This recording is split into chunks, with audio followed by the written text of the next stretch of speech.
Neil, 3 out of 4 South States, 4 for 4 without broken hand. You've been there 4 times, but nothing new for these guys. No, it isn't. And the beginning of the year, I'm not sure how many people felt like this team would be able to do this. We certainly felt like that. The coaches felt like that, and the players felt like that.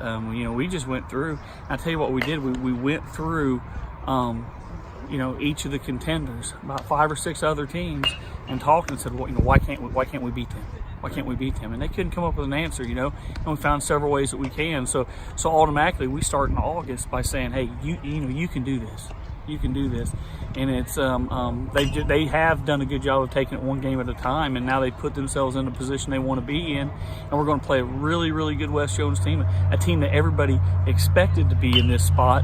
And but we felt that we were going to be here too. So we like our chances. We're going to play as well as we can. I don't think it matters who you play at all. I think it matters how you play. And if we play well, we give ourselves a good opportunity to win. Neil, it's kind of like the old saying, you're playing with house money right now.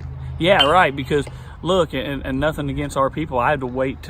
North Pike had the bus here the other night, and I park up on the hill. I get away from Hayden's foul balls. I park enough so that I'm not going to get a windshield knocked out. So I got to wait till the bus gets out, and as I'm going through, and I hear some parents talking, our parents, good guys, but they're like, they're talking to each other. Man, I didn't think we'd even make the playoffs. Yeah. So even some of our people, felt they didn't. But of course, they don't see them every day. We see them every day. We see these guys every day, and we know how hard they work. So yeah, it is like that. And I think if you had to say, is there pressure on one team or another? Maybe there's a little bit more pressure on them because they're expected to be there and not on ours. But we don't we don't really put pressure on ourselves anyway. It's like we talked about the other night, Kerry, about pushing the panic button. Yeah. We just don't do that, and we haven't so far. And I'd be really surprised if we did this time. Neil, they are a good ball club. They're solid. They've got some guys, some seniors, especially a lot of them that played a lot of ball. And you've got a handful of seniors. So their 4th time around as well. Yeah, we do. And I use the quote I used with about Hattiesburg a few years ago. When Hattiesburg had all those arms, and they had 5 legit district arms, all college arms, and West Jones has a lot of arms, but you can only throw one of them at a time. It's not like having 7 arms helps you. You can throw 7 guys at a time. That'd be pretty tough to hit, but they only put one guy up there at a time. So we just got to do our job at bat.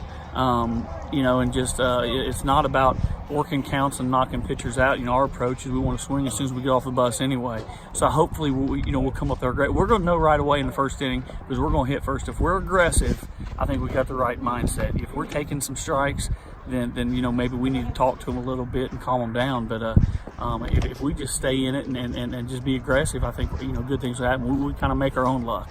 Neil, you got those seniors we talked about, like going into names. Everybody knows who they are. You've had some young guys the last 4 to 5 weeks leading into the playoffs and the playoffs that just come up big for you. Yeah, it's kind of a next man up thing. There's some people out there that we didn't expect to be out there. Certainly, you have Caleb Dice in left field who's fielded and done a very good job defensively. Anytime he gets on base was a bonus, and we look up and the kid's 6 for 21. Heath Brunson and Hunter Brunson have both done just a tremendous job in the outfield. Neither one has made an error, and even more than that, they're cutting off balls that used to be doubles are now singles and things like that. Not quite ready for prime time as far as getting in the batter's box, but they do the job for us defensively. And of course, Jared Dickens all year has been doing it. Nolan's been starting at second. Then of course the sophomores. And the big thing is, I'll tell you what, the biggest thing with that, and I don't think you get it with a lot of teams, is the support that they get from the seniors. How often would you have a young kid out there and there's an older kid who's maybe not playing and he's frustrated, and maybe that kid makes an error and he's like, that why is that guy out there? Look, and I won't say the names, but we had a young kid earlier in the year that made an error in one inning, and then he makes an error in another inning. There's a senior that was sitting over here on this bench, and he said, guys, get your tails up and pick him up because we're going to need him later on in the year. So we get a lot of that. These kids all support each other. They have faith in each other, and and the seniors, of course, that we've been, bitten with injuries. Robert is just now shaking it. He's feeling pretty good now. Of course, Austin was pitching hurt last week.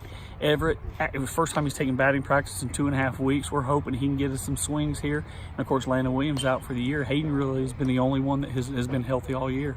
So we've needed those young guys, and they've stepped up and they filled in those roles really well.